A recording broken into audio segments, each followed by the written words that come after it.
Okay, I got a little notification. Good deal. Well, Justin, thank you for talking with me today. I appreciate it. Yeah, my pleasure. So welcome, and I want to get back to a description of where we've been and now where we are, and kind of build from that, because I'm curious about your current situation and then future plans. So Great. we lived near one another and worked together out in Mount Shasta in the Mount Shasta Ski Park.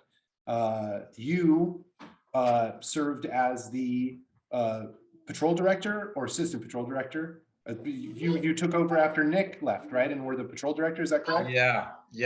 I spent a season as the assistant and then moved on to the actual patrol director. So tell me a little bit about that, because you've risen to higher heights than I ever have. I'm just a lowly NSP, so I look up to you in the ski patrol world. So what was it like to go from a climber, a patroller, and then to have the responsibility of the organization? Because from what just to preface the question, from what I saw from working at Mount Shasta, it's been a real evolving situation, and the evolution hasn't stopped with the addition of the Gray Butte chairlift, right? And then the mountain management had kind of changed as the ownership had evolved. So talk to me a little bit about that. I'm interested to hear. Sure. Yeah, it'd be great to talk about it. First of all, it's a fancy title, just another person. But yeah, I think that was a fantastic experience for me. Being the leader of a team which holds a high level of responsibility and expectations to be prepared and ready for anything, that was perhaps more responsibility than I've ever had before, and some big shoes to fill, and it felt really good. I think I particularly enjoyed getting to be in a position where I had the freedom to mentor some younger up and coming folks and steer them in the right direction, or direction I see as being a good way to go, drawing from my experience, my lessons I've learned. And I think that was probably my favorite part about it. And it was a unique time given the expansion that's going on currently.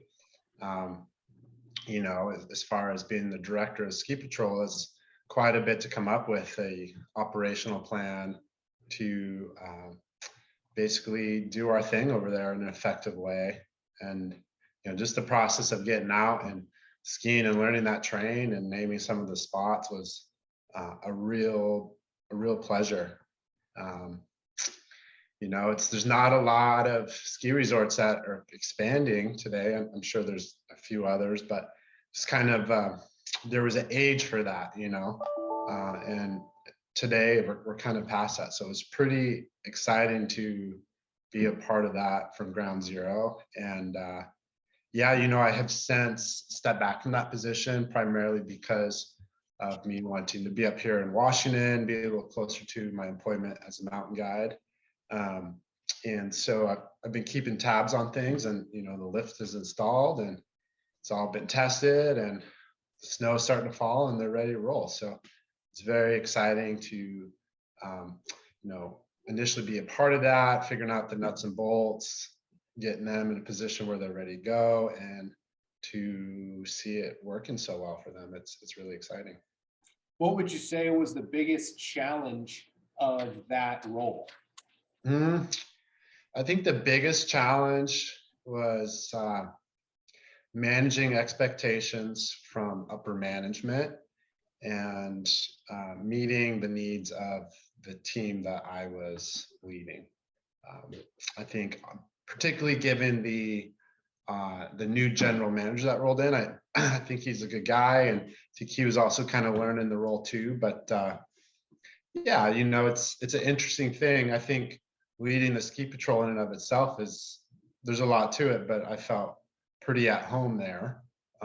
But there's a balance to find between what's asked of you, and and how to make that happen, and also keeping folks happy and wanting to show up and be there. And I think that's something that went particularly well, is investing my interest and time in the team, and wanting to see them succeed. And I feel like we had created a um, really conducive culture to learning and growth, and improvement, and just felt like folks were excited to be there. And for me, that brought me quite a bit of joy. That's awesome, man. Yeah. To speak to some of the people that got into patrol recently, Walker. Yeah. Yeah, he and I went on a couple tours. It was really neat to see him get involved with patrol as just basically a strong skier, and having had no other training that I knew about, and to see how stoked he was. So that must have been super cool. And then, so the owner has passed in the last few years. Is that correct? The That's patriarch of the correct. family that had bought Mount Shasta. Yeah. And so is the same family still the ownership team? Yes, it's his wife Robin is the one that is now at the head of it all. So who is the general manager? Did Skylar do it for more than a year? I think Skylar moved on to what to him was a better opportunity. The new general manager, who's still currently holding that seat, is Jim Mullins. Okay. He's a I don't long know that I've time. ever met him. Yeah, he's been around the Shasta area for quite a while. His background is in city politics, and Okay. yeah, he's a real people person. I think Sure. that's his strong suit, and I think he's doing a good job learning the role. There's a lot to it as a general manager. There's a lot of expectations, and you have to know the whole ski resort industry, and from all of its angles and all the departments. And I think he's doing a good job. I don't think it's an easy job, but I think he's doing pretty well. Who's the mountain manager? Mountain manager has been Richard Coots. Okay. Okay. Longtime guy. He's right. He was the general manager prior, right? So he yes, indeed. yeah. Okay. Roger that. Mhm. It's funny. It's such a small community. I know people say that about every community, but once you have been in a community for a little bit of time, I think it shrinks, in the sense that you notice how many connections everybody tends to have to the majority of the rest of the community. So like Lindsay went to Homewood, where Yep. I had come from to go to Shasta. Now I'm going to do like NSP at Santiam Pass this season. But it's cool that it's a small group of people at the end of the day that provide these services. The people that love to ski, and customer service driven folks. Kind of it's a revolving door. There seems to always be another mountain that's waiting for us. So then tell me your journey from Mount Shasta to now being in Washington. Yeah. I spent a fair amount of time in Shasta. That's where I started out as a mountain guide. 2016. So that's 6-7 odd years ago. And Nick Casale, a mutual mentor of ours, who was the patrol director for quite a while preceding me. He was also the Shasta mountain guide, one of the senior managers there. And he, at the end of my first summer season, he said, "Hey, what are you doing this winter?" I said, I don't really know. I'll probably ski instruct at Mount Ashland again. And he said, "Well, hey, what do you think about ski patrolling?" And I said, "Well, get paid to ski." He said, "Yeah, that's the idea." And so I rolled with it, and ended up growing into it, and realizing that, yes, at the end of the day, I'm a skier and I love to ski, but I think I really fell in love with all that's involved with ski patrolling, the variety of skill sets that are required, from medical to rope skills, and just general mountain sense and the avalanche bit. I found myself feeling stimulated, like there's always something to learn and always room to improve. And ended up kind of, through the handful of years being there, just moving up to greater levels of responsibility, and becoming a lead trainer, to a supervisor, blah, blah, blah, so forth. But To get back to your question, I think Shasta served a fantastic role in my progression of this career as a mountain guide and ski patroller, because it was a great place to get my foot in the door, and a very supportive community. And it's an awesome place, the access to the mountain and the skiing. And I ended up getting quite into kayaking, which is also a fantastic place for that. And Washington started to enter my periphery because of some of my my peers at Shasta Mountain Guides, who also started there and then ended up moving up to Washington, where there's a bit more variety in guidable terrain, and also just a huge demand for mountain guides, with Seattle, a major international hub right here where it is. And so, just to put a couple names out there, folks like Victor McNeil and JC and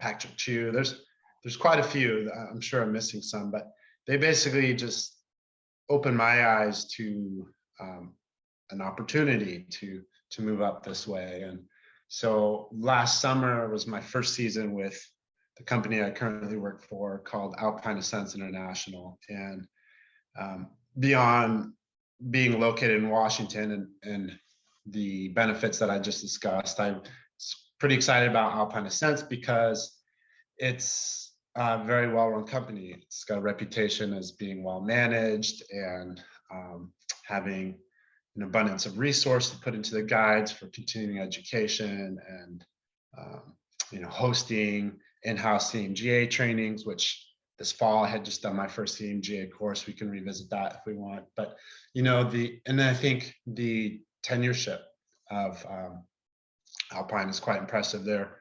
There's 20, 30-year guides that have been guiding since their early 20s, and now are reaching towards retirement age. And that's a really precious resource and opportunity to come here and to learn from them. I kind of made my way up through the ranks back at Shasta and becoming a lead guide. And there's a lot to learn as a lead guide. However, you find yourself in the position of being the teacher. And I think I've been quite inspired and motivated to be in a position where I'm the young guy again. I'm the one that's got a lot to learn, and just feeling my my trajectory really taking off because of that. And I think the last part too is that Alpine Ascents International, it's in the name, they guide around the world, from Everest to Antarctica to Denali, where I went for the first time this last spring. Something else we can talk about if you want. But just seeing it really as a major stepping stone to the career of mountain guiding. And it's something that I've always been a curious but also cautious person, where I like to tiptoe into things. And so it actually took me a while to really commit to wanting to make this a lifelong career. I had some reservations, it's not an easy thing to get into. There's the ever-present risk of injury. You're essentially a professional athlete, where if you're injured, you don't get paid, and it's a dangerous environment.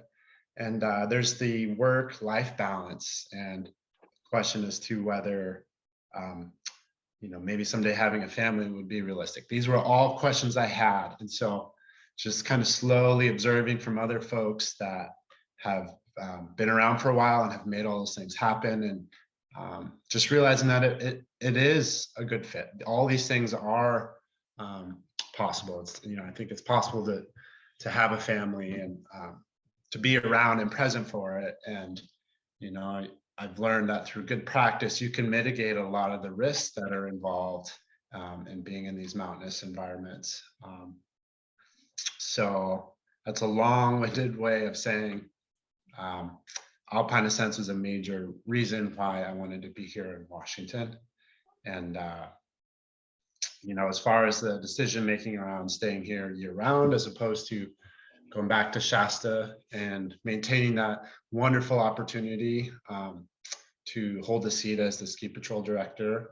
It kind of doubles back to the same reasons why I was excited about working for Alpine Ascent, in that while Shasta, the ski park I'm referring to here, is a fantastic place, and the expansion being a wonderful opportunity, is that I kind of felt like my progression and my learning as far as mountain skill sets and knowledge wasn't plateauing, but that curve was leveling out. And I think the growth that was occurring was as a manager, which is certainly valuable, but that's not necessarily why I got into all this.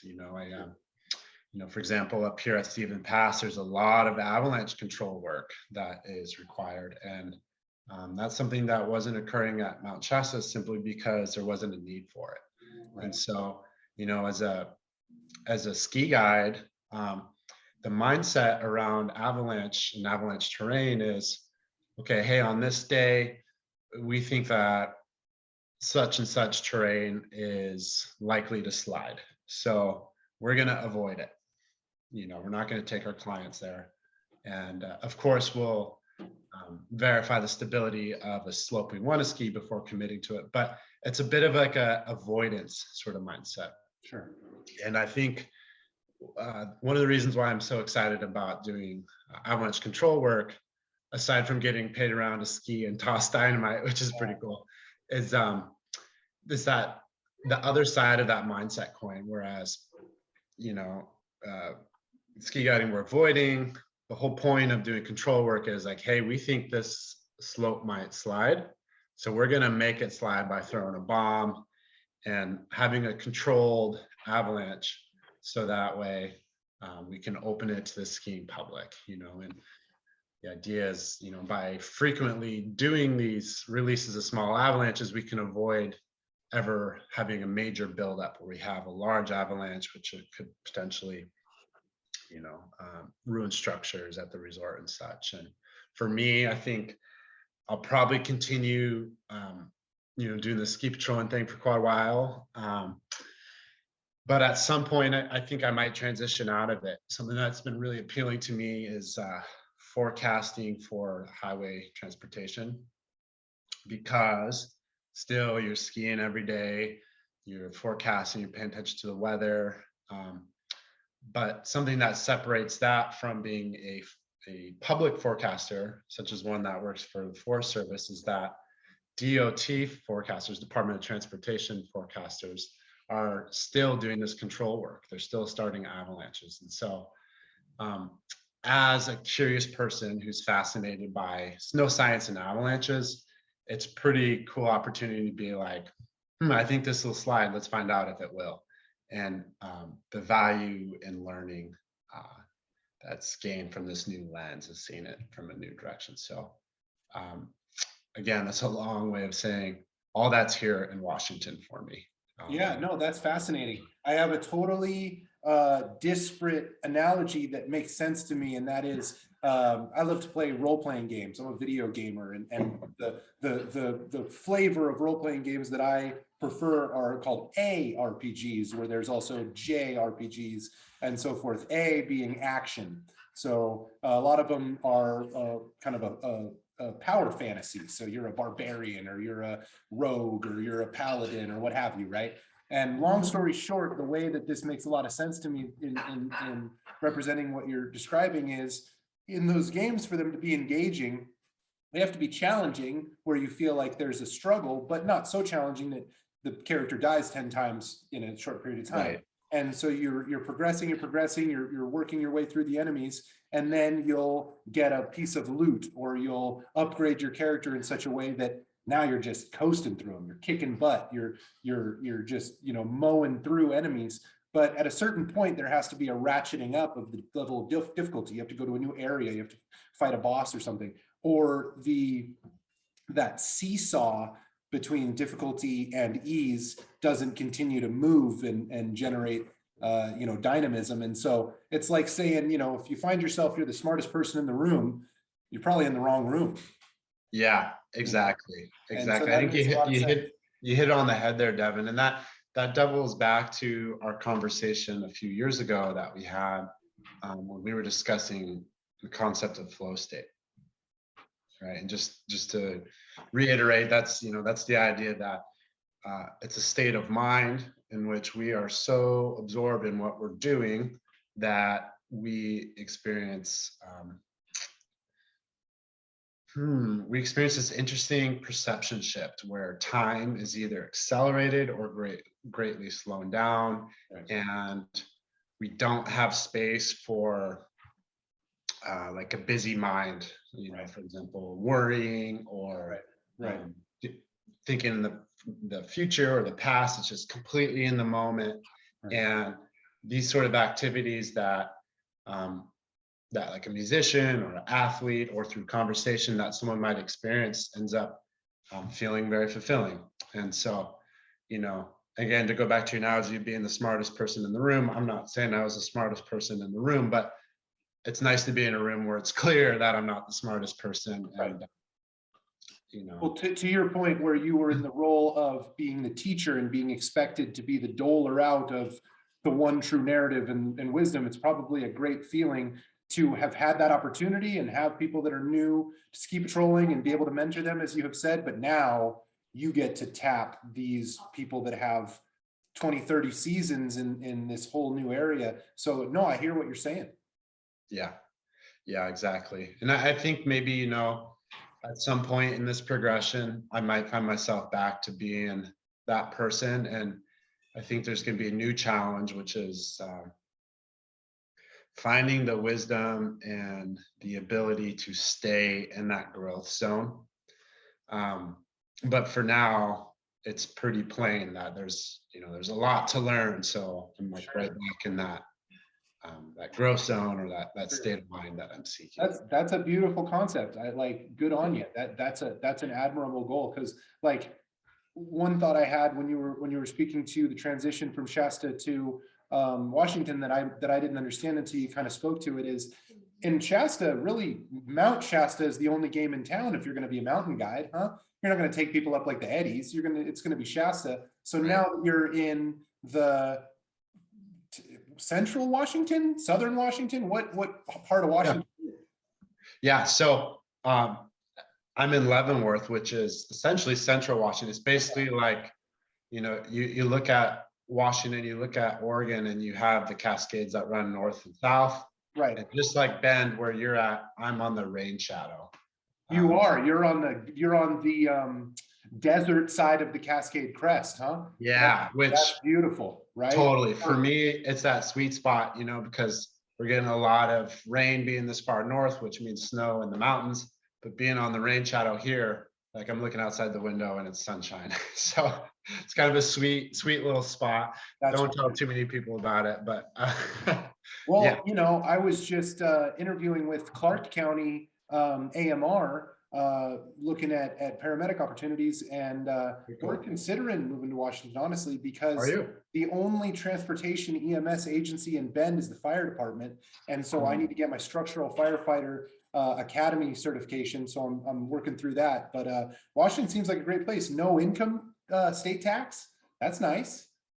Yes. Yeah. I think the tax through sales tax ends up matching what you would see in Oregon and perhaps surpassing it. But it's a matter of quality of life. And in my opinion, I think the slight raise in expense of living here is worth it to me. Right on. And I hope you do end up coming up here, and this conversation we have later if you want to know the cool spots, because no, absolutely. How far are you from the ocean? Okay, so the sound goes quite inland, huh? Yeah. Yeah, I know you're definitely an ocean guy with the surfing thing. For me, it's a little bit less of a priority over here in Leavenworth. It's about a 2.5-hour drive. Not bad. Up and over, either Highway 2 or I-90 to get over there. And so, no, it's not bad, and a lot of my summertime mountain guiding work is based in Seattle, where our office is. So that may be the one drawback. It's just the amount of time of driving. I mean, if you compare it to Shasta, it's a 20-minute drive from town to the trailhead where you're starting to work, which I think is probably not going to find a better situation in that regard. So yeah, a little ways over here, but again, going back to just the access, I've got two fantastic rivers that flow into town, and the skiing's good, and the rock climbing's really good. So kind of a sweet spot, and this spring I had actually driven all the way up to Alaska in order to do that trip on Denali that I guided. I had the opportunity to fly, but I wanted to scratch my curious itch of just knowing what's between here and there. And what was the drive like? The drive was long and beautiful. Do you remember my little green van that I've been around? Yes, I do. I do remember your little green van. What on earth was the make and model of that thing? It looked like a little, maybe correct me if I'm wrong, but I have an image in my brain. It was like a truck, but it had like an integrated camper back. Like it was like a little front, but it had a big back. Is that right or wrong? Yeah, it's similar in that it's kind of like a pinched nose and it's wide open in the back, but it's a true van. It's a true van. I bought it used. It was a fleet maintenance vehicle for an air conditioning company out of Salem, Oregon. How on earth did you find that? That was a Craigslist find, and it's that 4-screen. I remember when I saw photos, like, oh my God, that's ugly. But when I finally saw it, I'm like, oh, wait a minute, like that's kind of my vibe. So anyhow, I drove that thing up. It's still kicking. I drove it up and back, and it's pretty good at gas mileage. Just partially why I purchased it. But to get back to that, it gave me an opportunity to see some of Canada, which I had never explored. I went up following the west coast, more or less, not exactly on the coast, but going through Squamish and up the Cassiar. And then on the return after that Denali trip, I came down kind of into the Rockies, so towards Banff and Revelstoke. So way farther east on this. Okay, here we are. Welcome back. Hey, yep, here we are. Slight technical difficulty. I apologize. All good. We sorted it. Yeah. So please continue. So you were talking about the journey from the far Northern California Cascades to Canada? Yeah. I think, if I recall, I was in the process of explaining the decision making around landing here in Washington and Leavenworth. And this spring being the first time that I was on Denali, I was excited to drive up there to really suss out Canada, because Canada is another one of these question marks that I've had for a while, hearing really good things about its location, being so far north and getting all that snow and, all those beautiful mountains I've seen so many photos of, and maybe like the romantic perspective I had about the society up there. And so by driving, it was a great way to just go slow enough that I could actually experience it and have these interactions. And I can sum it up in saying that I think Washington right here is where I want to be, because well, obviously there's an obstacle in becoming a Canadian citizen, but let's say I was able to figure that out. I would still choose here because I found that access to the recreation to be a bit more limited. There's some exceptions, around the Vancouver and Squamish area, and also there around Revelstoke. The access is there, but it takes a little more to get in there because the infrastructure isn't as well developed as it is here in the States, and I think a lot of that, at least in the West Coast here, and particularly the Pacific Northwest, is that these roads that we're using to get to these trailheads are a result of the timber industry when it was back in its heyday. So that's one thing, is the access thing, and just getting a chance to get to know and to spend some time talking to some of the folks that live up there. I think I had a notion that the grass is super green up there and everybody's really happy with their government. And not surprisingly, I found that in reality, it's not a perfect system, and I think in a lot of ways, it helped me to appreciate what we have here in the States as being, again, not a perfect system, but something that's pretty darn good and something that is a luxury to be able to be a US citizen. I think it's a little more affordable is what I'm getting at in the roundabout way. Sure. So anyhow, that was the drive up to Canada and back. Super fun, really cool. I went up with a pair of skis and my kayak. And so, you're asking what was that drive like? I spent about 2 weeks going up and about 2 weeks coming back. And it's a long drive. It'd be like the equivalent of going from, like say Oregon across to New York or something like that. So a lot of ground was covered and really saw a lot of change. And I was pretty awestruck by the vastness and the beauty of, particularly of northern BC and the Yukon. There's just very few people out there, and there's mountains that haven't been climbed and a lot that haven't been skied, and that's something that I always have an eye on, not because of the like the ego aspect of being like, I have a first ascent, but the adventure of the process of unlocking something that's unknown. And so there's a lot of that up there. But, as far as being able to regularly get out in the winter, it's pretty good here in the States. We have a robust Department of Transportation system that's clearing the mountain passes and keeping them plowed so we can get up and recreate. And yeah, for those reasons, I feel pretty blessed to be able to locate here. Is that not the case in Canada from your expectation or from your experience rather? Were the passes not as navigable or what? No, they certainly are in heavily populated areas of BC, again, like the Squamish, Whistler area and over by like Banff and Revelstoke. But as soon as you get out of those areas, it starts to feel pretty remote. Random aside, speaking of, I believe Squamish, but I could be wrong. It could be another climbing mecca in British Columbia, I believe. But did you see The Alpinist? Yes, I did. Mark Leclerc, right? Yeah, honestly, right? I feel bad that I don't know. I think it's Marc-Andre Leclerc. Andre Leclerc. I could be wrong. Yeah, but anyhow, he's very inspiring. Yeah, wasn't that something? Tragic and inspiring.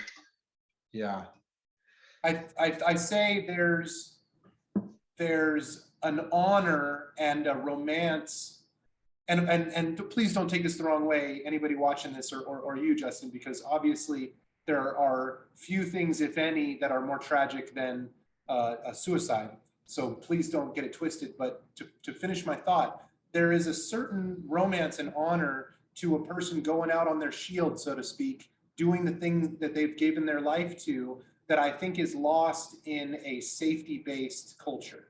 yes. Do you understand what I'm saying? I get that might not be a real super popular take right now because we are a very safety-based culture, the United States. We haven't had a world war, and God forbid, I hope we don't. But part of my romantic fantasy, I'm a sci-fi and fantasy fan, and I go back to a guy like Shane McConkey or what's his name, who surfed Mavericks as a young man, who was such a legend. His name escapes me right now. Or Andy Irons, or he didn't die surfing, but anyway, obviously not a counterpoint to the fact that it was tragic that this young man died climbing, but there is something to be said for people that push the envelope so far doing these larger than life things that it ends up taking their life. And there's no question in my mind that he knew the risks going in. It wasn't like it was a blindsiding. But anyway, that's neither here nor there. Well, I think there's a pretty interesting conversation in there if you want to engage in a little bit. Quickly, just share. I feel like I'm going too far afield, but if you have some thoughts, Sure. I'd love to hear them. Well, I hear exactly what you're saying about our culture currently being so safety minded that it may come at the expense of freedom, or like, let me put it in my own words here, is that I think there's some sort of um, something that I would hope we can all understand, and I'm still continuing to learn myself every day and explore, is an appreciation for life and what a blessing it is for us to be here. Um,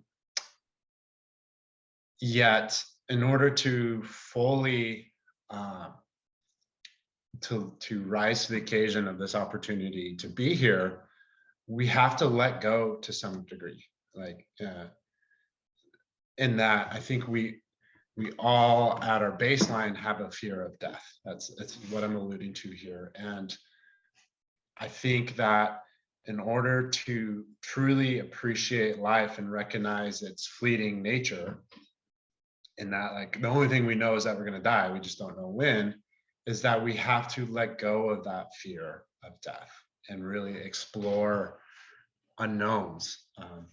And same for you as it is for me, Devin, as being an adventure athlete. I think there's a fine line that we want to tread, where we have that rich appreciation for our existence that you come to know through finding the edge, but also to have a healthy respect for the dangers that are involved and finding that middle path where you're able to step out of your comfort zone by taking some risk, calculated risk, in order to really feel an enriched experience, as opposed to sitting on the sidelines and simply spectating. And folks that are really pushing that limitation, particularly with the free soloing in the climbing world, they are at the very forefront of this experience. They are finding the very limitation of what that metaphorical edge is. And I think they find that experience to be extraordinary enriching. And I can speak to my own experience. Particularly this last year, I've had a major reevaluation of the risk I'm willing to take because of an accident I had, a rock climbing accident where I fell like 20, 30 feet straight onto my back to the ground. And I ended up walking away with minor injuries, but it very well could have been a very different experience. I specifically remember landing on the ground and thinking, oh my gosh, did I just paralyze myself? I had that conscious thought. And I ended up having some pretty serious bruising in my scapula and dislocating a couple fingers and a concussion. But that was a major reevaluation process for me, both as a recreationalist and in my profession, because every single day, I spend like on average 200 days a year in the mountains in these seemingly dangerous environments, taking calculated risk, and eventually something's going to happen, and so I kind of processing that accident, it took me a while to want to do this stuff again. At first I was like, forget about it, I don't need to take that risk, like life is way too precious. I just want to eat and sleep and have fun and have companionship and community. That's it. And then truly, I think, that's a beautiful life. But for me, having been at that metaphorical edge and having experienced these states, that was a bit of something to come to terms with, because I'm like, I am both like completely fascinated by these experiences and terrified in that moment. And I had spent a lot of this winter and spring kayaking and solo kayaking and pushing my own limitations and maybe experiencing something like what these folks were experiencing, where I was like, there is very little margin for error, but given the relative skill level and the sense of mastery and feeling in control, it was enlightening, so to say, at least in that moment, and enriching, and like the sense of I don't know, just like realizing how much we're capable of. But in order to do that, I was like willing to like step out to some degree, and just bringing it back to our conversation. I think that's the fine line we need to find for ourselves, And an experience like what I had with that fall totally made me reevaluate. I'm like, you know what? Like, I don't think that is worth it anymore. Like, you know, years ago in the Himalayas skiing 20,000 foot peaks alone, like it felt right in that moment. The solo kayaking last year felt right in the moment. And I don't say I regret it, because I think I existentially and mentally developed from it. But I realized that we're a whole lot more fragile than what I was thinking of myself. You know, this rock climb, just to explain what happened, is well within my means as far as technical difficulty, and perhaps because of that, I wasn't fully paying attention. I was kind of having a conversation with my friend who was belaying me, climbing up, climbing up. Now I'm like really high, about to put in a piece of gear because this is trad climbing, and I slip and fall. You know, and so the takeaway is like, it doesn't have to be difficult or at your limit to kill you.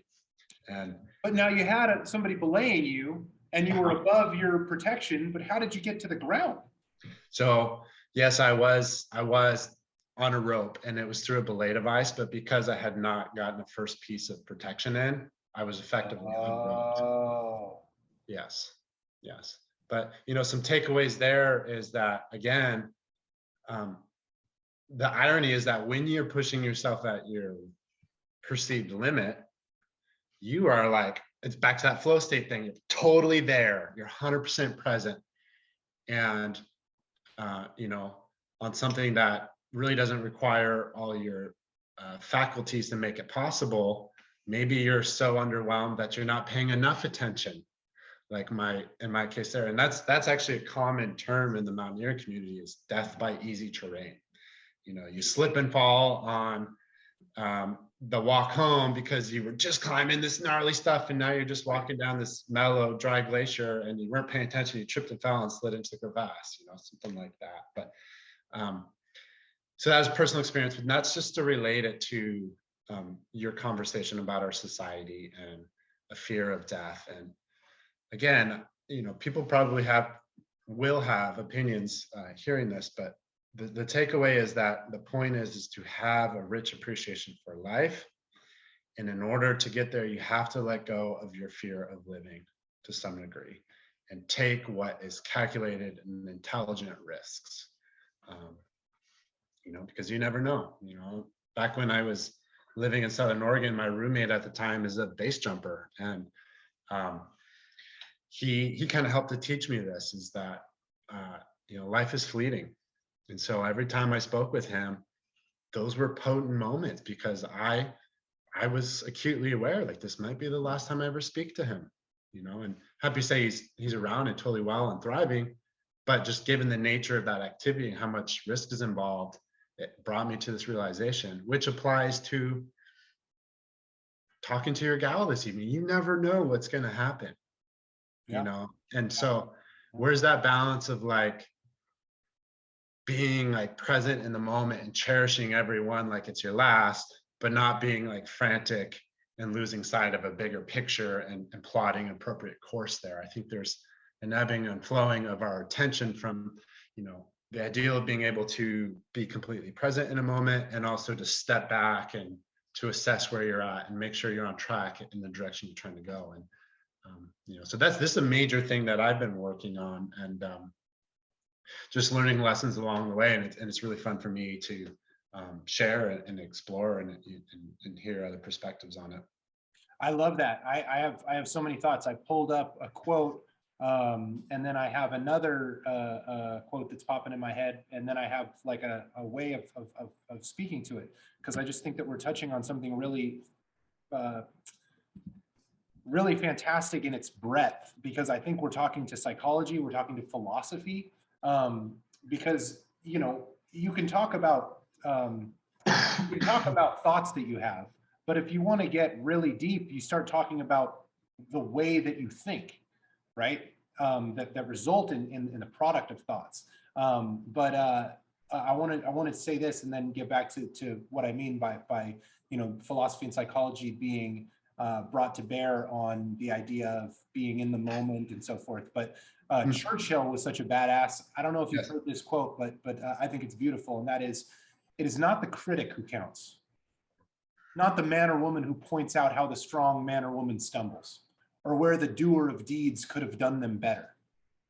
This credit belongs to the person who is actually in the arena, whose face is marred by dust and sweat and blood, who strives valiantly, who errs, who comes short again and again, because there is no effort without error or shortcoming, but who does actually strive to do the deed, who knows great enthusiasms, the great devotions, who spends themselves in a worthy cause, who at the best knows in the end the triumph of high achievement, and who at the worst, if they fail, at least fails while daring greatly, so that their place shall never be with those cold and timid souls who neither know victory nor defeat. What a poignant, quote. And another way of speaking to it was the great Bruce Lee, where he talks about being a mechanical man. Have you ever heard that? No, I haven't. Also, real quick, Devin, I'm going to fill my water. Yeah, please go ahead. Coughing so much, I got tears in my eyes. I'll pause it. Okay, welcome back. Yay. Justin just had to cough up a lung real quick, but you're better? You're feeling good? Better, yes. No more tears. You got a cough drop or something? Actually, I do. Maybe I should. Dude, I would get, you know what? Those were our currency at basic training. So go ahead, grab one, man. I'll wait. Okay, cool. Okay, we are back. Justin is lubricated. We're good to go. Cough drop, that is. Yeah. No, seriously, we would use those as currency. My mom sent me a package, and because they didn't have sugar-free on the label, the leadership took them and didn't give them to me. I've never been so mad. Oh, I don't remember being so mad ever in my life. It was like bullies took my lunch money, but that's neither here nor there. But so speaking to kind of the psychology of being in those dangerous or demanding circumstances, here's another real neat quote, I think, and that is this one is by Bruce Lee. The ideal is unnatural naturalness, or natural unnaturalness. I mean, it is a combination of both. I mean, here is natural instinct, and here is control. You are to combine the two in harmony. Not if you have one to the extreme, you'll be very unscientific. If you have another to the extreme, you become all of a sudden a mechanical man, no longer a human being. It is a successful combination of both. That way, it is a process of continuing growth. Be water, my friend. That quote was inside of the famous, when you put water into a cup, it becomes the cup. When you put water into a teapot, it becomes the teapot. Water can flow or water can crash, right? Be water. So I think those were two real intelligent takes on what it is to be fully engaged in an activity. That's the way that I take the conceptualization of flow state, and obviously the states of mind that you've spoken to, having experienced. People that are listening to this that don't necessarily recreate in the winter or have access to the mountains, I would argue might not have any real concept of what you do or what you've experienced. I'm not at your level, but I do have that concept. I have been baptized in if you like, in the mountains, so to speak. I do like that. That's great. You know what I mean? So for those of you that don't recreate in the mountains or have any understanding of what it is to be a ski patroller or a mountain guide, both of us and Justin to a much greater extent have been in environments that are utterly inhospitable to life, that are so cold and so difficult to navigate, whether it be across crevasses or sheets of ice or very high angle terrain, or giant blocks of ice or snow or cornice above one's head, or extraordinarily high winds. Basically, it's like we've been, and again, you to a greater extent, in these real otherworldly environments. And to take stock of that and to be able to do that safely and come home is akin to going and, you know, meeting our maker, or going and visiting the wizard, or going and being in a real life manifestation of some kind of fantasy story or science fiction story. And I think that that's really special. What I wanted to speak to and I'll give you a moment to respond to kind of these quotes and things, but just in the interest of speaking to flow state and, you know, the assumption of risk that comes in giving oneself to these kinds of pursuits. The way that I think of it psychologically, because I'm fascinated by psychology and kind of just having a positive worldview, you know, in the face of a day and age where depression and anxiety and suicide amongst young men in particular is at such a alarming statistical rate. It begs the question for a real rigorous exploration of the topic. What is a positive mindset? How does one constitute that? How does one evolve that in the presence of, you know, experiences and inevitable tragedies and things like injury and setbacks and so forth? And one of the things that I've come to is the potency and power of simply direct experience, what you've already spoken to, whether it's in honest conversation. We all know how wonderfully cathartic and emotionally healing it is to just have an open and honest conversation. And even if it's through the experience of its opposite, when we're around people that we can't really say how we feel or can't share what we're honestly going through, how restrictive and painful and challenging in the worst kind of way that can be. And so I would argue then the opposite of that, speaking to somebody that we feel understood or heard or respected, how unbelievably healing that can be on some kind of subtle level. But beyond just conversation, I think in the exploration and, you know, movement towards mastery of the activities that we're drawn to, just for whatever reason, right? Like how is it that we like what we like? I don't know. That's a deeper conversation about like genetics or who knows what realm of exploration would result in the answer to that. But like it or not, we all have things that we're drawn to, right? Whether it's music or art or playing in the mountains or providing a certain, you know, service to others or what have you. And I think that in the doing of the things that we find ourselves to be drawn to, there's a doorway. Whether or not we're able to open that door is a function of, you know, neuroticism and setting and you know, mindset and so forth. Mindset being the set and setting, but that door, I would argue, is the portal towards flow state and direct experience, right? And so the way that I can articulate what that is in a defensible, you know, reductionist manner, because I think that we find ourselves in a day and age where unless we can talk about it in ones and zeros, it's to be thrown out with the bathwater, right? If we talk about things like exalted or transcendent states, it's like, oh, well, you know, that's just nonsense.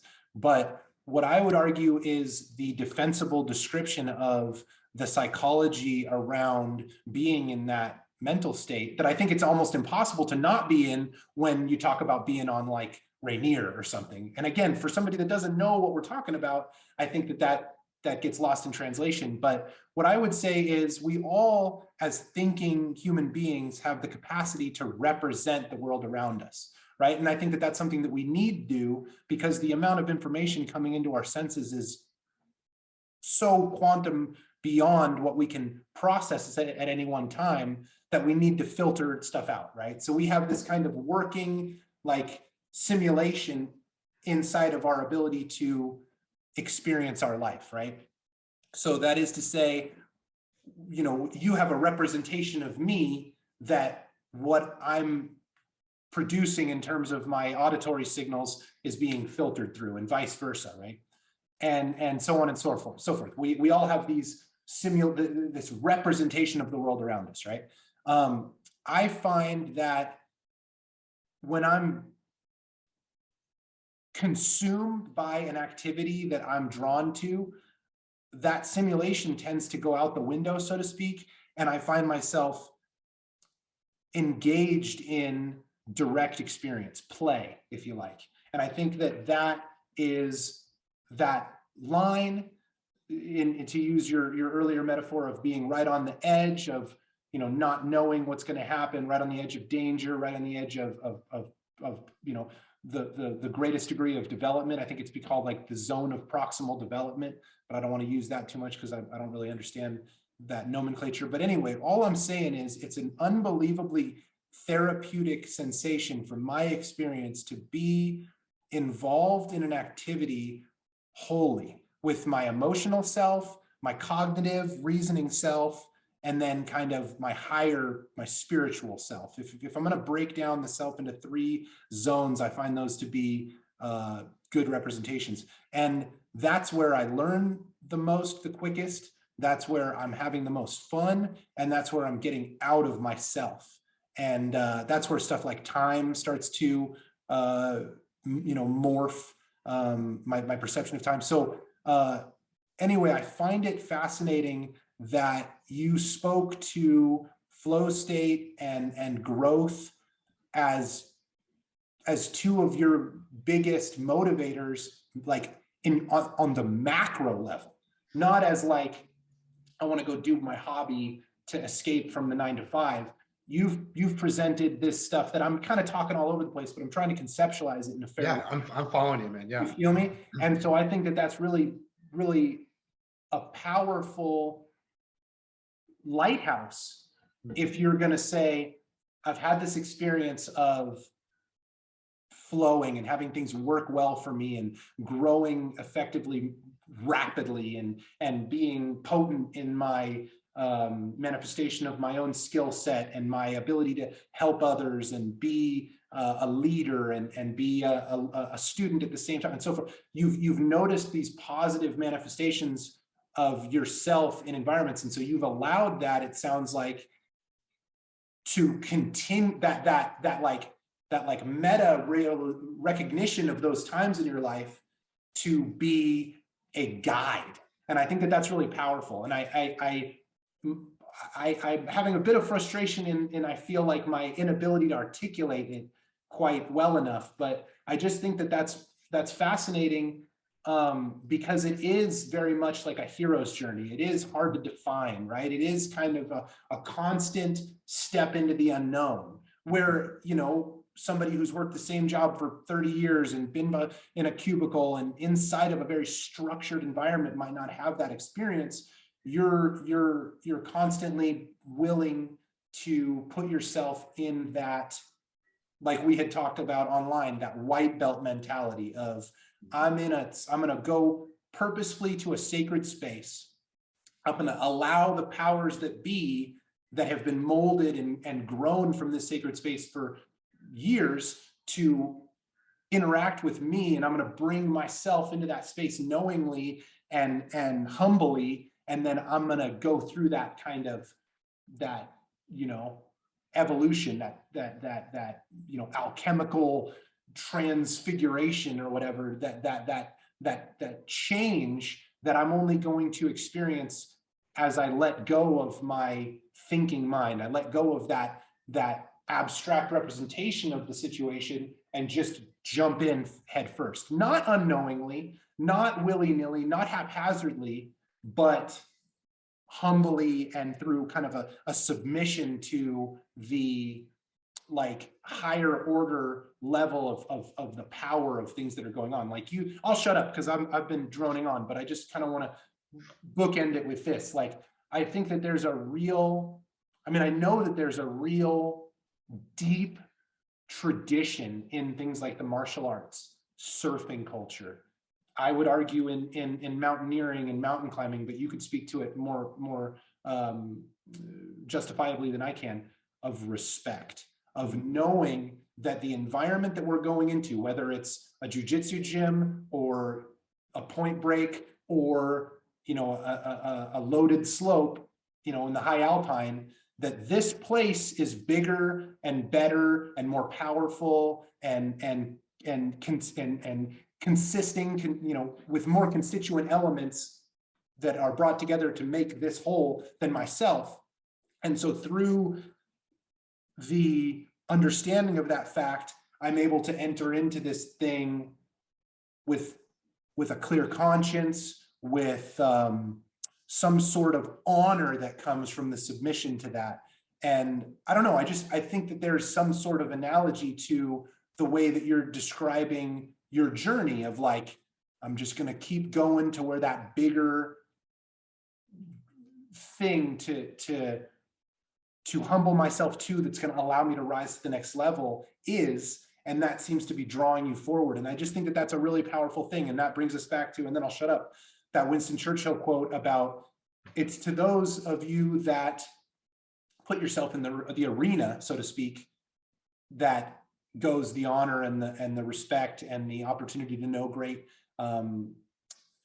success and failure. And then there's that Bruce Lee quote of having both your instincts and your awareness of kind of the nature of things wholly activated in those moments, along with the long earned skills and book knowledge that you've accumulated. So anyway, I'll shut up. That's all over the place, but I just wanted to kind of try to talk through my understanding of what we're speaking to. So I'll give it to you. I don't know if that's comprehensible. No, yeah, that I was following the whole way there, and it's making me smile because it's reminding me of all the great conversations that we used to have on a more frequent basis when we were ski patrolling together. You have a beautiful way of seeing the world. But yeah, if I could just speak to some of those things you were mentioning, is that first of all, to address the Churchill quote and to kind of finish that conversation about Marc Andre and his solo climbing, which led to his death. Actually, he wasn't alone when he died. He was with a partner and died by avalanche. But that kind of goes back to the death by easy train sort of thing. But the point I want to make here is that it's really important for us as a community and the larger public who might not consider themselves a part of the climbing or adventure sport community, that we do not judge the choices made by these people, because perhaps we just don't understand what motivated them. So, but to kind of dig into what it is that may motivate them, what motivates me, what motivates you, is that it's an intentional stepping out of a comfort zone. I love just hanging and watching Netflix and drinking a beer or two, but I think if I did that every day, all day, it would lose its appeal. And I think that it's through challenging ourselves again and the mountain guiding and ski patrolling world, it's entering these environments which are inhospitable, the cold and all the hazards involved, that really pull you into that moment. And for me, my evolution with these experiences has evolved a bit over time, but what has been at the center of it throughout my whole lifetime of doing this is it's a tool for introspection. Early on, it was a fun challenge. It was like an athletic challenge to see if I could, traverse the Three Sisters in a day.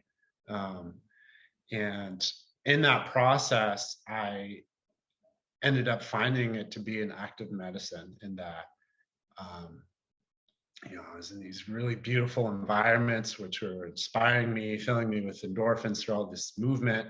And I would do it with my climbing partner, but there was a lot of silence, in between conversations. And it was a great time for me to start to look inward and explore my motivations, explore my shortcomings, and to evaluate where I am and kind of reassess to where I want to go. And that is the aspect that I think I've really started to cue into more so, as opposed to just like the athletic challenge and the recreational endeavor to just regularly put myself in these environments. So in that sense, it's a ritual. It's also a ritual in the sense that the intent is to learn, you know, to refine that ability to focus in the present moment, to focus to my surroundings, to focus into my body, and also to focus into my partners or my guests that I'm guiding up there, and to really just develop that mental muscle of being able to focus. And I would say that the activities, while they are my primary form of employment, have evolved to something that's more of like an existential practice. And, you know, to use the word religion is pretty loaded. There's a lot of emotions around it, but you know, for me, I think aside from wanting to live a fulfilling life, one of my primary intents is to kind of be at peace with the reality and the hardships of the human experience, and to understand it so that the idea is that I may gain mastery over my own experience of living. And I can say there's a long road ahead of me, but I see progress. And I think you can see it in ways such as, you know, I'm much better at thinking about other people and putting my priorities aside, and realizing the joy that comes from seeing other people succeed. And I think there's a greater level of patience that's emerged. You know, I think having spent time in these environments, you learn that there's times when the mountain welcomes you forward, and there's times where it's saying no. And in order to listen to the feedback from the mountain, you have to put your ego aside. And you know, so that all was drawn from a desire to stay alive and be able to make a lifelong pursuit of this. But it's doubled back into my personal life outside of the mountains, where, you know, I think this is kind of an overused word in a lot of new age circles, but I think the ego is something we need to understand. I think, you know, it's necessary that we have a sense of identity. It's hard to function in a community if you're completely just always in that state. But at the same time, you got to understand when it's chiming in and when it's making you anywhere but the present moment, you know.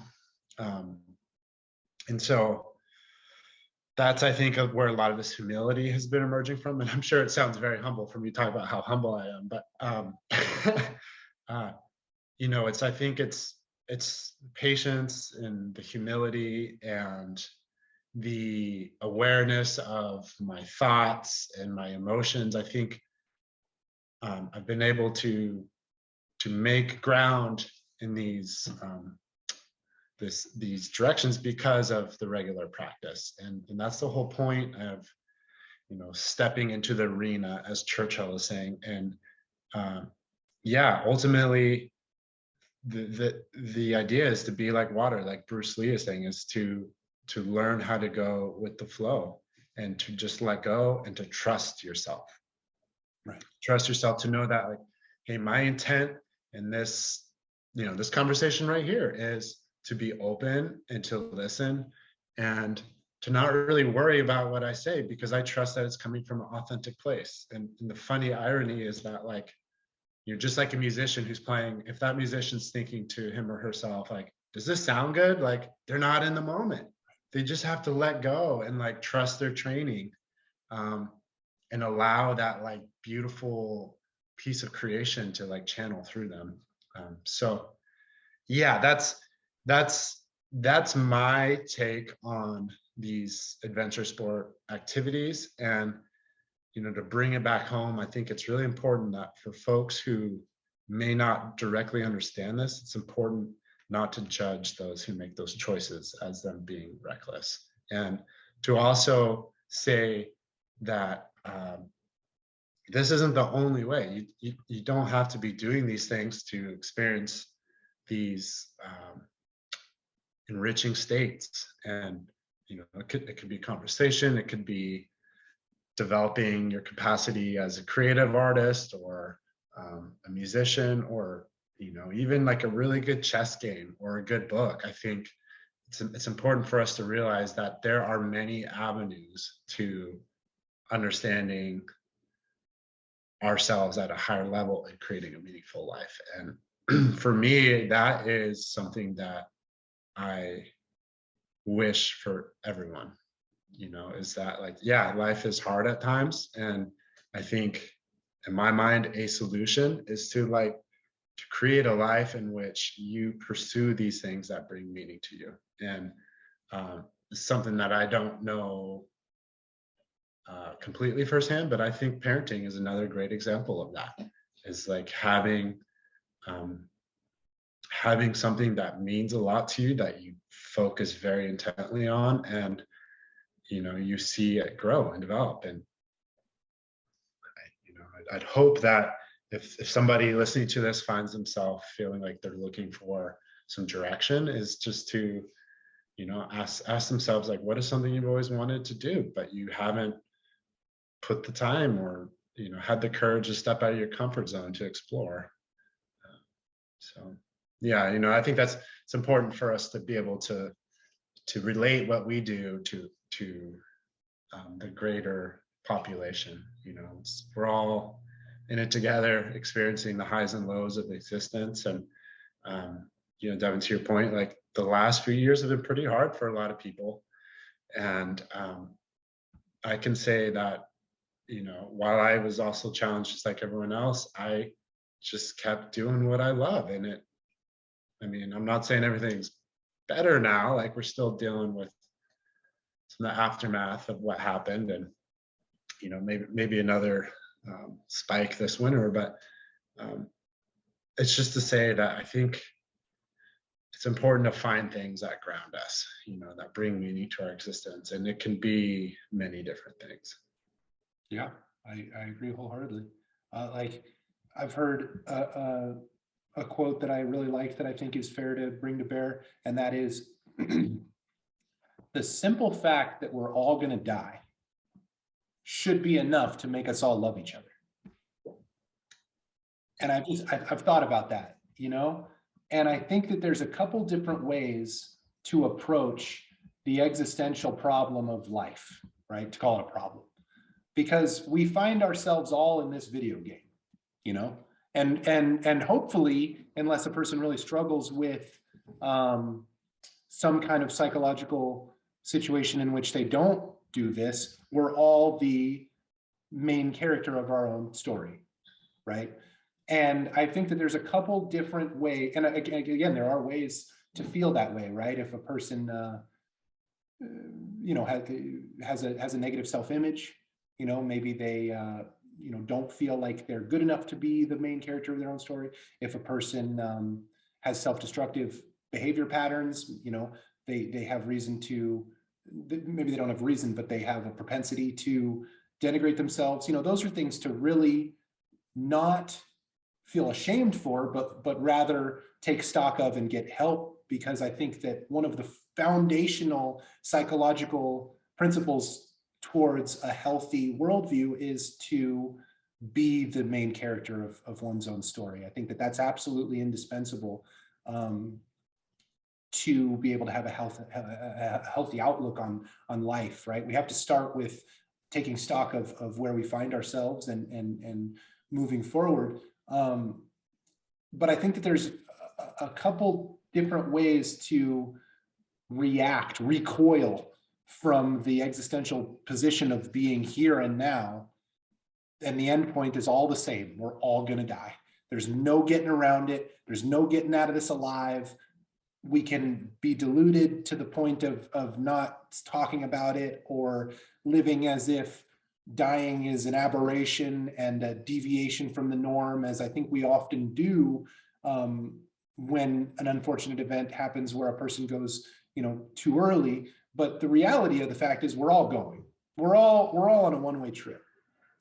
And the recognition of that fact, I think, in my humble opinion, ought to allow us to recognize the ephemeral nature, the timely nature, the fleeting nature of all of our experiences. We are never going to be here again.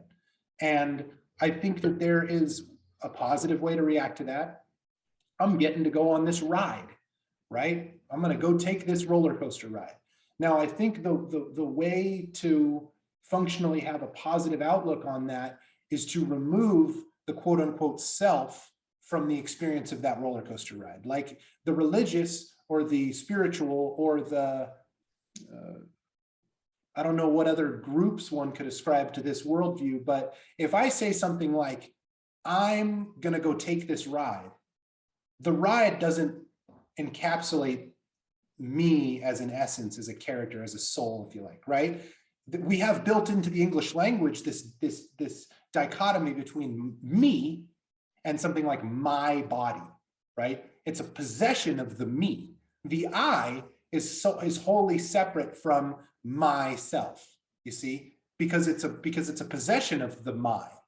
The me, the I, exists somewhere else linguistically, philosophically, psychologically, right? If you say things like my thoughts, my hand, my experiences.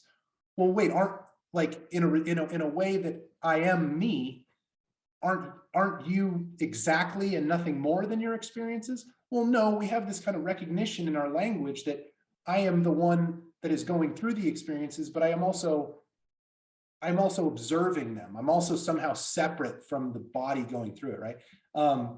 So I think if there's some way to get to that mental model of I am going to go on this ride, but when the ride's over, I'm not over, because it was an experience of the self. The self is somehow separate. Now that, I mean, can I describe that? Can I give that worldview or psychology or religiosity to anybody? No, because I think it transcends our ability to encapsulate in language, right? Other than just kind of a reference to that idea, that dualism, right? It's been called. Another way of looking at the experience of life is like, this is my life.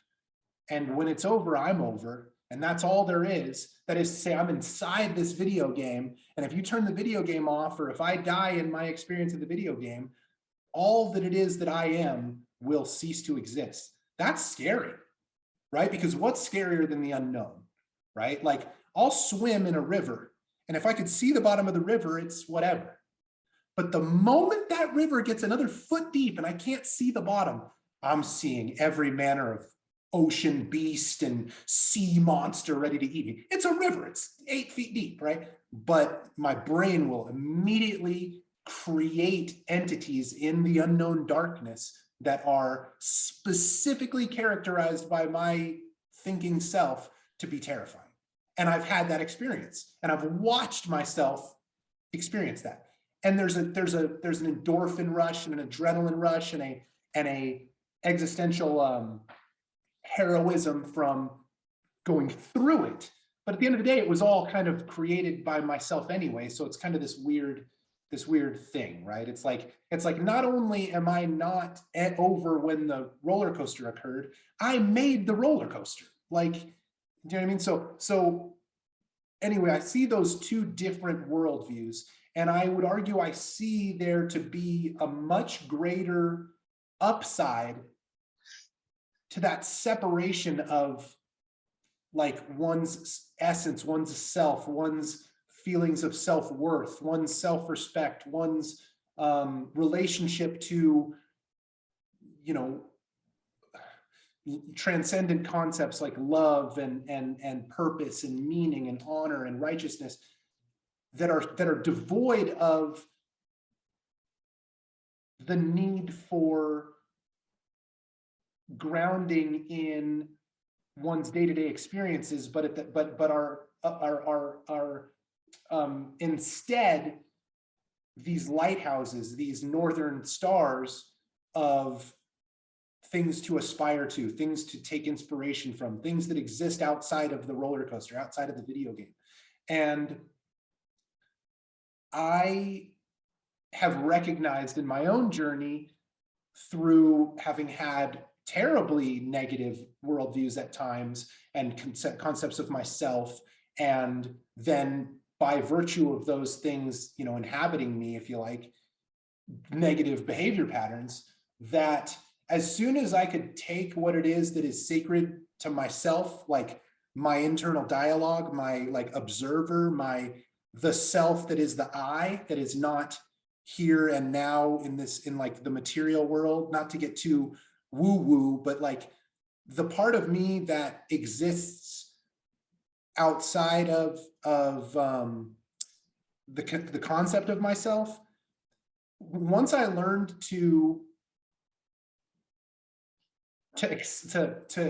I hesitate to use the word protect it, because it's not like an active defensiveness, but once I learned to kind of put it on a pedestal in the same way that those that are religious would say something like, we have the spark of divinity in ourselves because we are children of God, or a spiritual person might say, well, you know, goodness resides in all people, and the line between good and evil transects all of our hearts, and we can choose, you know, to do the right thing, and that choice is a sacred act. Like, once I was able to take a step back from judging myself moment to moment, and could accept that, like, it's okay if I fail, because I'm still when the roller coaster ends, I don't end. It gave me this weird thicker skin, this insulation from negativity, that allowed me to grow in a way that I didn't know that I could. And I'm kind of going off the rails, so I'll reel it back in. But just like, I'm fascinated by thinking about this kind of stuff, because I really have a great degree of compassion and the feeling of responsibility for how many, specifically young men, in my estimation, feel lost, lonely, hopeless, worthless, meaningless, and are kind of met by the greater society with derision and ostracization. And I think now more than ever, in a time where we're seeing war overseas and, you know, an economic downturn, we need young people to be animated by a narrative that is reassuring, exciting, demanding, challenging, uplifting, demanding on a moral level, you know? And I just find there to be an utter lack of that in popular culture. You know, we're watching, you know, drunk housewives in a rich, you know, area, and that's our entertainment. Or we're not to, you know, pick on that, or we're watching, you know, derivative sequels of franchises that were made 40 years ago when there was an original idea. Like, I see a lack and an absolute need for what we're speaking to. The packaging and distribution of the experiences that you have when you're on that mountain ridge and it's the wind's whipping and the visibility's low, and you're making a call because you're responsible for other lives about what we're doing, what we're gonna do, what's our plan, you know, how do we do this safely, you know, or when you're skiing a big line and you're, you know, like, that stuff is so powerful to me because I love it. And I've found a grounding in the, you know, discipline it takes to be able to recreate in the mountains, to, you know, learn about the gear and maintain the gear, to maintain a healthy body, you know, to be able to go do the stuff, to, you know, to maintain a willingness to learn, to gain the certifications and the education that we need to be able to do this kind of stuff. And I wish that more people that frankly were where are or were or will be where I was, find that path towards the things that call to them and give them that experience of, this is for real. This experience can kill you, period. But with training and discipline and honor and humility and stick-to-itiveness, you can not only do these things, but you can maybe go farther and further than anybody has before. You're talking about going and doing first ascents in Canada and stuff. So I feel like you're a shining example of somebody who has taken this path of challenge and the unknown and the dangerous, and you've been able to help others. You've been able to gain a level of certification, credibility, and status that echoes the time that you've put in, but it also gives you, I would argue, a sense of meaning and purpose that is so palpably the antidote to depression and cynicism, you know? And I think that that's beautiful. And I think that that's something that should be celebrated. And I think it's a narrative that should be given to more young people, that you do have this opportunity. Nobody's going to give it to you.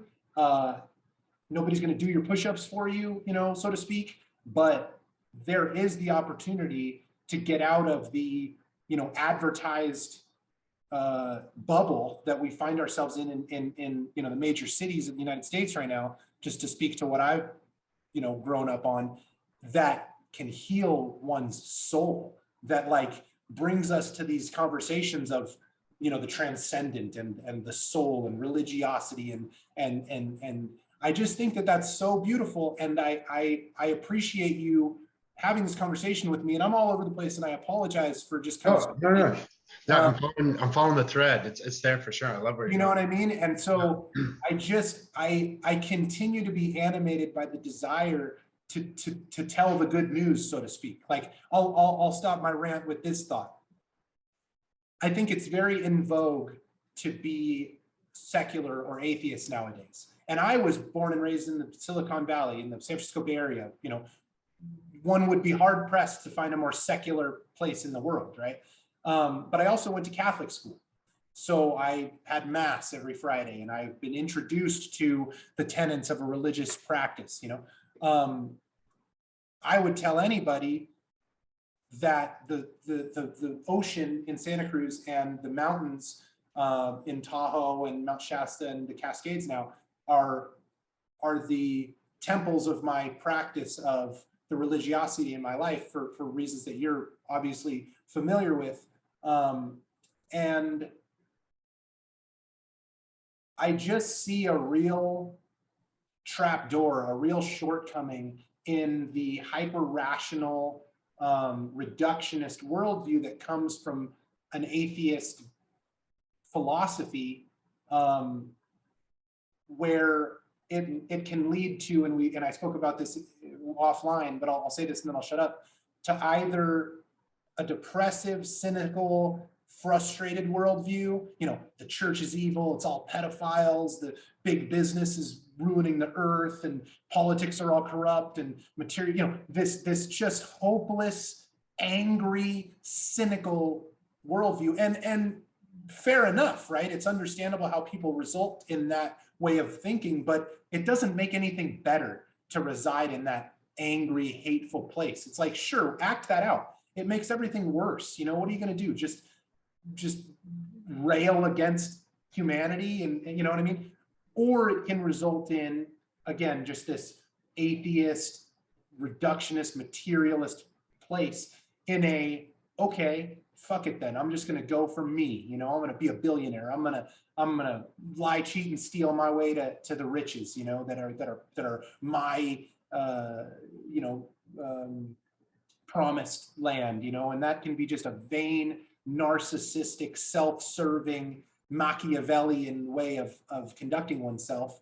And, it maybe works for the giga chads on Tinder, but it's not a fulfilling way of living. It's not having a family and moving towards an expression of oneself that is alive in the people around them and the people that they serve, and being a leader and being somebody that lives on, after their death, if you like, you know what I mean? So I've just seen those in my own life, and I've found that place in the middle of recognizing the profundity of regular practices, of the rituals like you speak to, going into the mountains and doing these dangerous things safely, and being thankful and joyous and in the moment in them, and then kind of having that be a north to put your compass to. And I want to keep sharing that good news with people, as opposed to it being a representation of the religiosity. I think it's very much the source of it. I think that we talk about these religious people from time immemorial. They went to the mountaintop, right? They spoke to the living earth. They touched the ground. These people that live on in the religious traditions of the Abrahamic religions and Buddhism and so forth, a lot of times, if not all the time, the representation of their enlightenment was of going into these places that you can go into. You can go to the mountaintop. You can be in these beautiful environments, that then you get this information from. And I just think that that's so powerful, not only for the self and in growing as a person and gaining these things like we've talked about like humility, and realizing that I'm not all that, but I can feel that way when I'm a part of something greater, and that's really beautiful. But also in getting the information that allows us to help others, to be a leader, to watch others grow, to help others grow, and to find a real joy in that. It's like, it's not the big tree that is great because it's a big tree. It's the big tree is great because its root network and so forth allows all the other life around it to thrive, and the birds that live in it and so forth. So it kind of a strained metaphor, but anyway, that's kind of where I'm coming to in my life. And it's just a great inspiration to hear what motivates you. Yeah. I love all that, Devin. This is, I think, such a important thing for us to be discussing in our current age, where, yeah, I think that in a sense, science has been to some degree the death of religion. And I've gone through my own journey with this, where I was born in a religious family, and expressed, hey, I don't think I'm into this, after coming into my own as a young individual, and having the support of my parents be like, okay, that's fine, do what feels right. And then in college, studying philosophy and world religions and science to a large degree, I think I kind of fell into this worldview that you are illustrating here, where I in a sense, I like put this thing called logic and reason on a pedestal, whereas like this is the tool to understanding reality. And I think it really had many merits, in that you learn to understand the material world in a systematic way.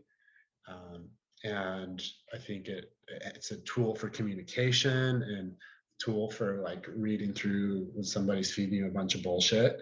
But existentially what resulted is a bit of like a atheistic perspective, where I kind of was lacking a sense of meaning and purpose. And I ended up really gravitating towards Eastern religions and philosophy, because I felt like there was like a hint of truth to it. And so I also had a hard time accepting the potential of life after this death. I was like, I can't measure that. I can't know that to be true. So I'm just going to accept that it may or may not be a reality. This existence that we have now may be all that we have, or maybe there's more to it. But I had resolved, I thought, well,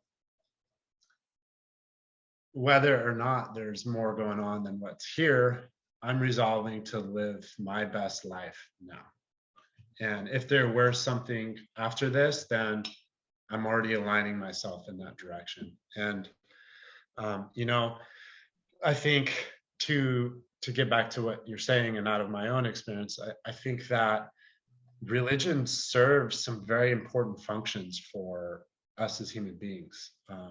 The sense of right and wrong is huge. And for a lot of people,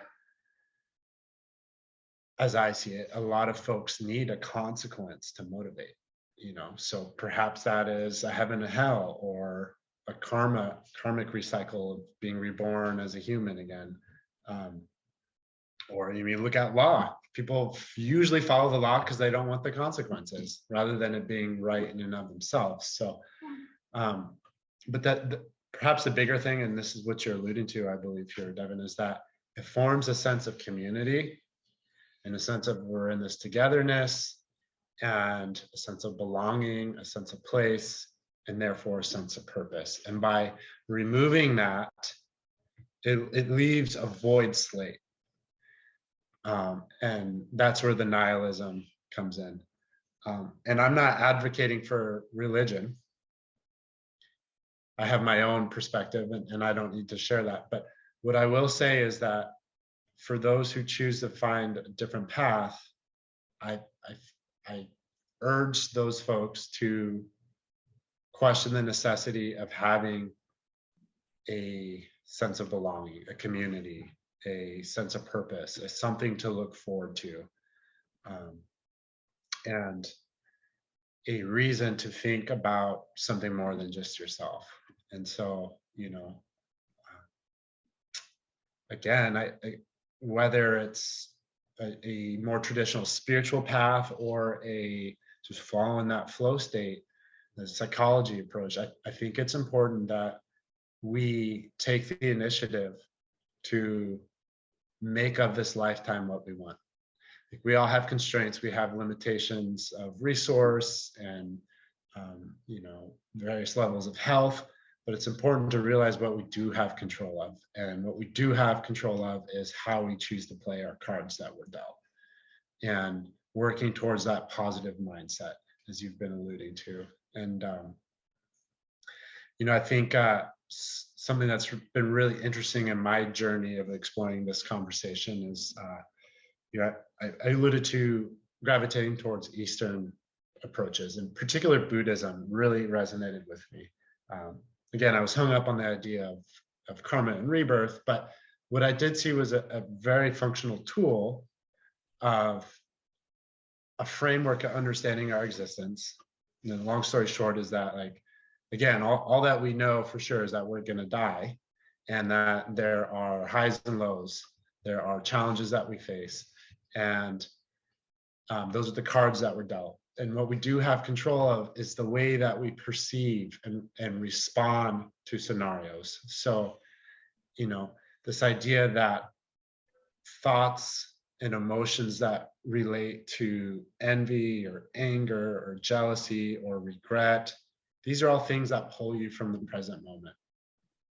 And whereas qualities of a loving person, someone who's compassionate and understanding and patient and able to step outside of themselves, those are the qualities that help us to immerse and create a sense of community, which I think as a human being is absolutely vital to our well-being.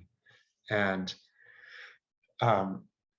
what Buddhism has suggested is that the way we think is a trained habitual response, and that the way we think becomes the way we continue to think. So just like exercising a muscle, getting out of that negativity bias, which I think is the default of all of us. Negativity bias, in my perception, is a survival tool. It's Sure. Early humans scanning their environment for things that are out of balance to stay alive. Well, that negativity bias serves a function, but it also is our own limitation, where we have to actively work towards cultivating constructive thoughts and emotions. And the more we do that, the more it becomes habit. And this is all encouragement coming from Buddhism thousands of years ago. And I'm really excited to see modern psychology, Western psychology, and neuroscience in their own way validating this very same thing with this realization that neurons that fire basically continue to strengthen and continue in that direction, and neurons that don't get used, they atrophy, right? So, like a new language, the more you practice it, the easier, the more you have command of it, because you're really keeping those pathways or those trails, so to say, trampled down. Sure. But as soon as you stop using it and thinking that way, they slowly atrophy. And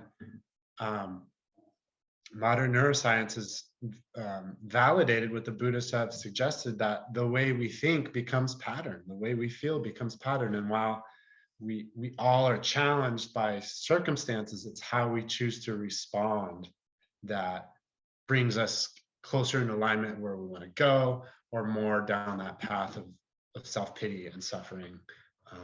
And so, yeah, just to wrap up my take on this is that our time is an interesting place where, for many of us, we've undone religion, and now we're left in a place of feeling lost. And I think, I've actually, this is a whole nother conversation that we'll probably have on another time if we want, Devin, but I've come back to a place of existentially feeling like there's more than just what's going on in front of us. And for me, that brings a sense of peace. It helps me to accept situations as they are, because my framework of thinking is that things cause and effect are a result of our thoughts and actions and the way that those unfold in the world around us. So, that's a tool for me that I glean from holding this worldview. But the point that you were making is that, folks like myself and others have crafted this life around a passion. And with that passion comes a sense of community, a sense of purpose, a sense of belonging, and ultimately joy. And so that, again, is like this, for anybody listening to this or who will listen to this, I hope that's the takeaway, is that it's really important for us to have something that makes us excited for each day.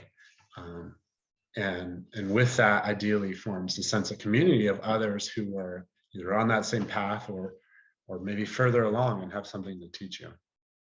But, I think it manifests in health. I think you gain physical, emotional, spiritual health from the ongoing pursuit of that you speak to. And what's more than that, right? Like, not only are you getting the sense of community of those with a shared passion for the same pursuit, but I just think that in the doing of it, you are like turning on. You're making yourself better, like while you're not even looking, so to speak. I'll tell you, I'll share this.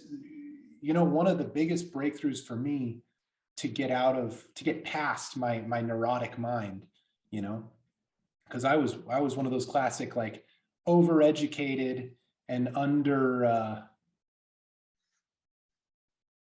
don't know what I would say for that, under mentored maybe people, was there's a way of thinking that is incredibly is very much based in a neurotic worldview, and that's kind of the Truman Show mentality. I know that I am me. I am an I. You see, I am the center of all that is according to me. And of course, who else can I speak for but me? So that is to say, I'm here and everything else is out there. I'm an observer and the world exists as a function of my ability to perceive it. You know, the tree falls in the woods type thing, right? If I'm the only one hearing, then it only exists if I'm there to hear it. I am me. I am an I. You're just a you. You're just a second person. You're just somebody that is represented in my I-ness, in my first person experience of the video game or the roller coaster or whatever. But then I got older and I started kind of thinking, through altered states and so forth.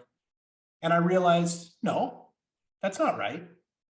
You're an I also, obviously. Your I-ness is no less than mine. Your perception of your life is just as much centered in the first person as mine is, of course.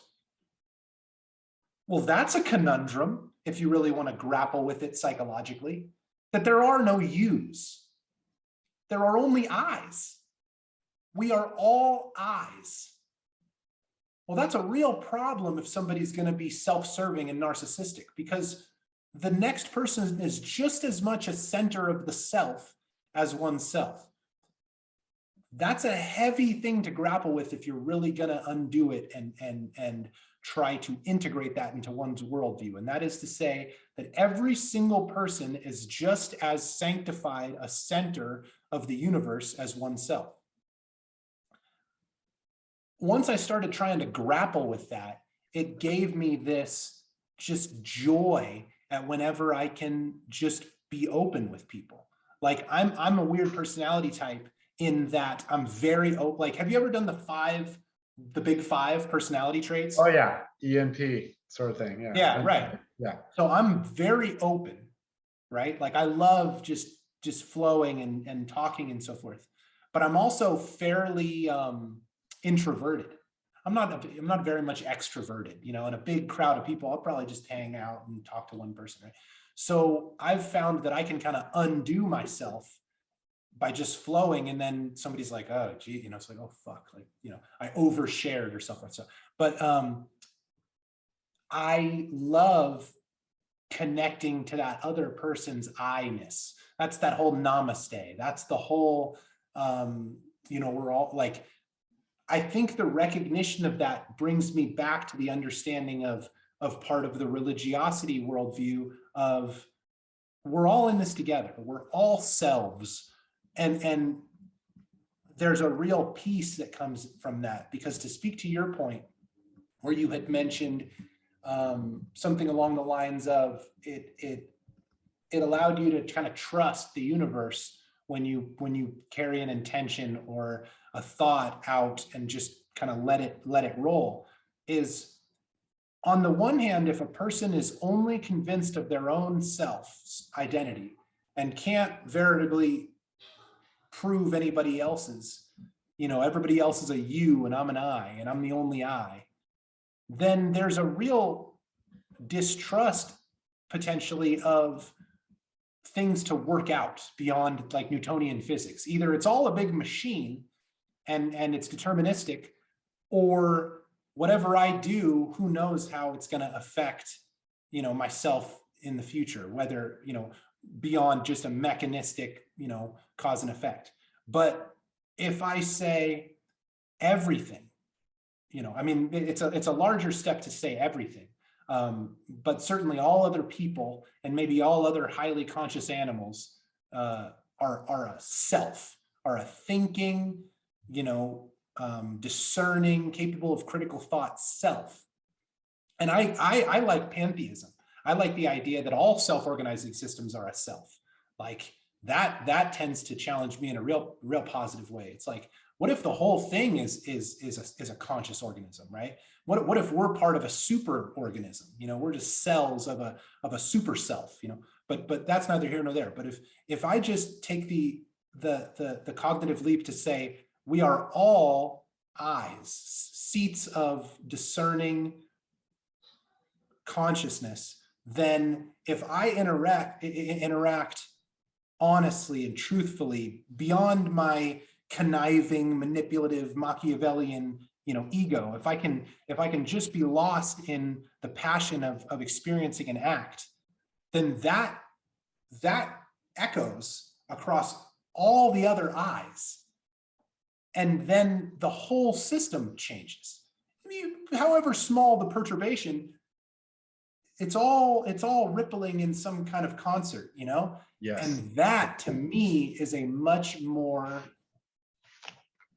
uplifting way of thinking, of like, I'm just one little part of the whole, but I'm no less a part of the whole than any other part. And it's both uplifting in that I'm a living, breathing constituent elements of like the greater alive thing that we find ourselves a part of. And yet I'm not any better than anybody else. And that helps me because it tempers my own narcissism and vanity and self-aggrandization. And it also bolsters my own depressive nihilism and saying that, no, what I do does matter, because every other conscious entity, of which there are countless, is actively in real time responding to whatever degree they are, let's say, aware to what I do. And I just find that to be really powerful and again, uplifting, but also keeping me in a positive place. And so for me, that was a great leap forward in my own way of seeing the world around me. Like now I have to temper my people pleaser tendency and be like, if somebody doesn't like me, that's fine, that's okay. Like I don't have to abandon myself to try to be liked. Like I have found myself erring on the other side, from being self-serving to being like, how can I bend and twist myself to appease this person, when I realize like I can just be honest and share my passions, and people can take it or leave it, and that's okay. So that's helped me a great deal. I don't know to what degree that resonates with you, but I'd put that to you. Yeah, it resonates with me fully. Is that I think in order to really be our happiest selves, we have to be true to ourselves. We have to honor ourselves. We have to speak our truth, and we have to be ourselves in any given situation. And that takes courage. But there's a funny irony in that, we're all human, we're very social creatures, and we crave acceptance. And in that process, we're led astray, right? As you say, to morph, to gain someone's approval. But the irony here comes in is that, like, when you do that, I think you're least likely to gain someone's approval. People respect and acknowledge and honor when people are being themselves. Right. And it takes courage to do that, and it takes just letting go and seeing what happens and trusting it. And I'm amazed by just what is possible when we allow ourselves to do that. And it takes practice is what it does. I think it's something we're all practicing, but I think the more we're able to make that our default, I think the more mental space we free up for creative endeavors or introspection or,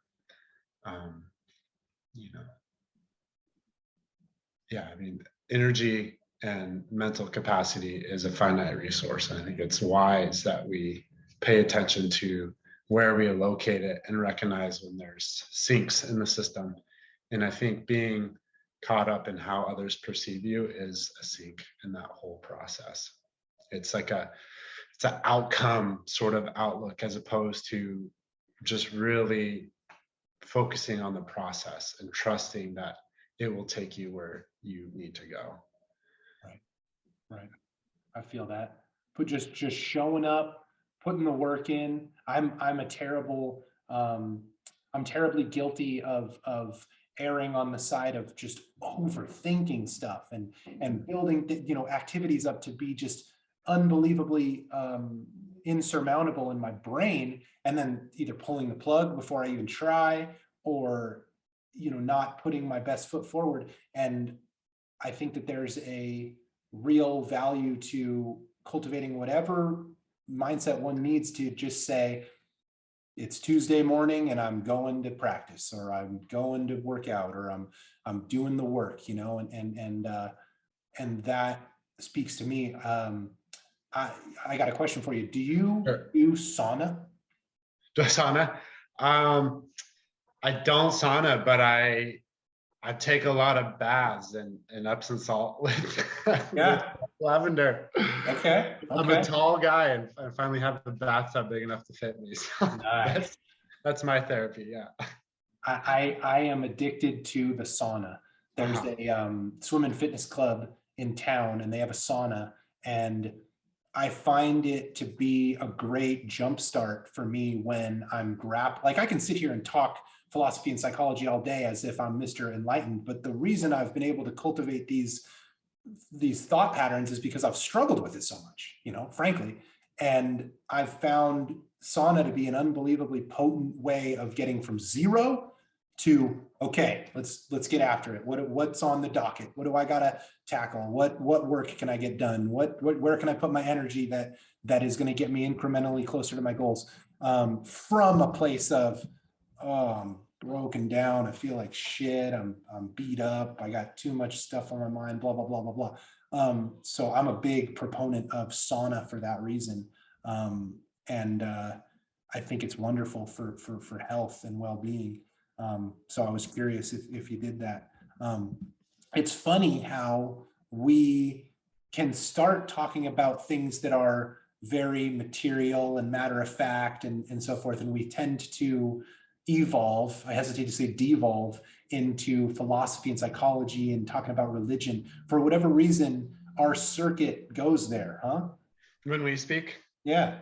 Oh yeah. Well, I think we resonate on that level where we're fascinated by these questions, and that's partly why, you know, I look forward to speaking to you every time I do, is because not everybody wants to do that. You know, some people might hear that and have fallen asleep after we stop talking about the mountain stuff. But you know, I think it's part of living an enriched life is, you know, doing, really mastering what it takes to meet the lower level needs of taking care of ourselves and forming meaningful relationships. But you know, beyond that, there's, I would hope, a desire to make sense of what's going on, and with the intent of finding our place in it all, being able to thrive.